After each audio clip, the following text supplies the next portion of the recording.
Hey, so just woke up. Admittedly, it's a little late, but that's okay. Got to start somewhere. We're gonna make a plan for the day. We're gonna pick a book from the wall, and we're gonna just get started. Hit the ground running.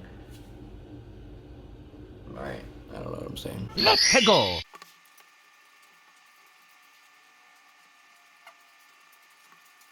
Does this light look good? Look with this light. I don't know. We'll see. We'll figure out lighting stuff later, right? Um, yeah, it's day one. I got a lot of work done, honestly, just working on this, trying to figure out what I'm going to do, what type of things I want to talk about. Been doing a lot of thinking. I guess I can just talk about what I've been working on lately, which is Understanding Analysis by Abbott. It's a great book. I was planning on doing a video, maybe talking about textbooks that I've used, and I have a big, my room's kind of a mess, but I've got a big collection. I don't know if you can see that. Got my wall of books over there. So maybe I was thinking to do a video, talk about some textbooks and ones I like, and things like that. But it's a great book, and so I figured why not go through it all again in the summer. So that would be fun. I'm just wrapping up the second chapter right now, sequences and Bolzano Weierstrass and all that stuff. I've got this whole self-study plan. Maybe I'll put that. I don't know where. I haven't figured all that stuff out yet, so maybe I'll put it here or something. I don't know. Maybe I won't. But yeah, whole summer coming up, big study sesh. So I think it's analysis, algebra, topology, and I'll probably have to find time to throw some knot theory in there because I'm going to do a knot theory project working with a professor. Big deal. By the end of summer, get to start actually looking at this guy. This is Introductory Real Analysis by Kolmogorov and Fomin. Super great analysis book from what I've heard. Some people love it, some people hate it, but it's a good reference text. So I thought I'd start getting into that. Yeah, I was working, lost, just because the angle wasn't right. But we're just talking about the order limit theorem here, proving it. We're starting to prove the order limit theorem. Just finished the last part of the algebraic limit theorem. So that was cool. Basically, the trick is just, go far out enough in the sequence to pick a convenient epsilon, new epsilon that works for you. So you can end up doing your chain of inequalities and then showing that your definition holds. But order limit theorem is interesting because it's the first time you kind of see the pieces start to fit together to go towards some bigger result. And order limit theorem itself is important, but you can kind of see tastes of the monotone convergence theorem coming up, which I thought was really cool, because I remember being in my analysis 1 sequence, but not really understanding the gravitas of, good word, gravitas, of what was coming next and like why all these things were important. So like looking back now and just kind of reviewing through it, I can see, oh yeah, I remember when we talked about these certain things, and I can see now in retrospect how they all lead up to a bigger result. So that was cool to see. But order limit theorem is pretty easy. Once you've proved the first part, which is just if you have a non-negative sequence that converges, it has to converge to something non-negative, then there's a lot of things that you can do with that and just build upon it.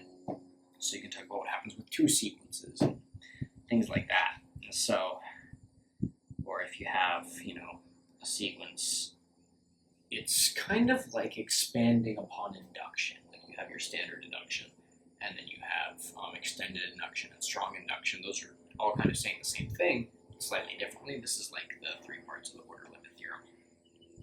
Let's just get to work, shall we? All right. Order limit theorem.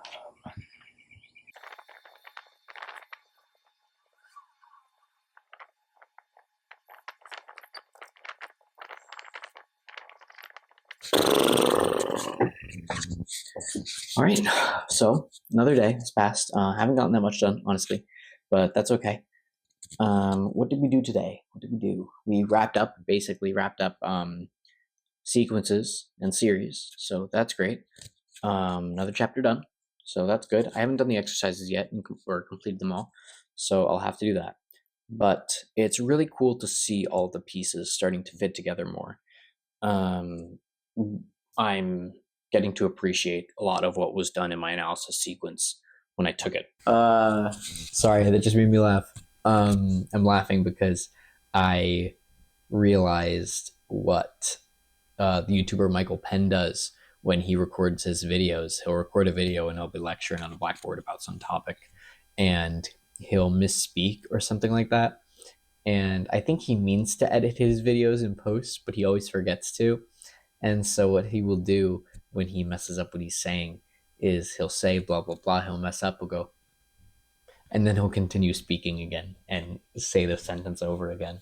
And I realized now that I finally have a reason to edit video, that's so he could eventually splice it and correct it and cut in where he tried to say a sentence again, because you can't just stop what you're saying and then really quickly try to say it again. It doesn't work when you're trying to edit it.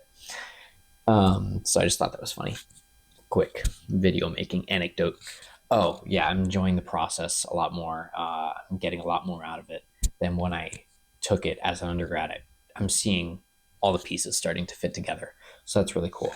Even seeing something like proving the order limit theorem and algebraic limit theorems and how that becomes important in proving the monotone convergence theorem, or how important sequential characterization of continuity is, which we'll get to later.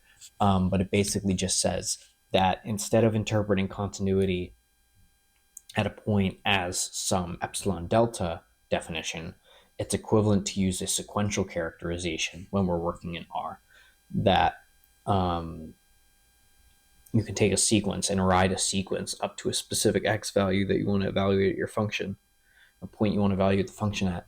And if the sequence of values in the domain converges to the evaluation point, if the function is continuous, then the sequence of images, the sequence of function values, will itself converge to f of whatever the limit of it is. So I could say, like, if a sub n converges to a and f is continuous, then f of a sub n, that sequence of function values, will converge to f of a because f is continuous. So that's really cool. And yeah, I just always liked sequential characterization of continuity. I always thought it was really cool and just such a fun tool in your toolbox to be able to use, because it's literally just a way to build a sequence.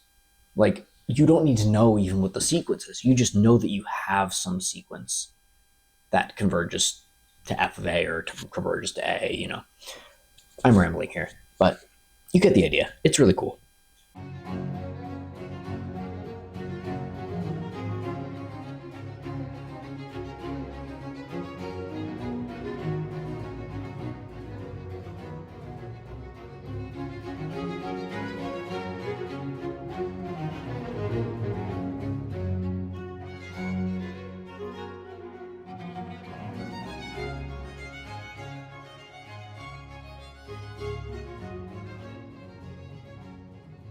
Yeah, well, I'll catch you in the next one, whenever the next one is. Hopefully I can try and make a video at least once a week or something like that, so that'd be cool. All right, see ya. Where's the button?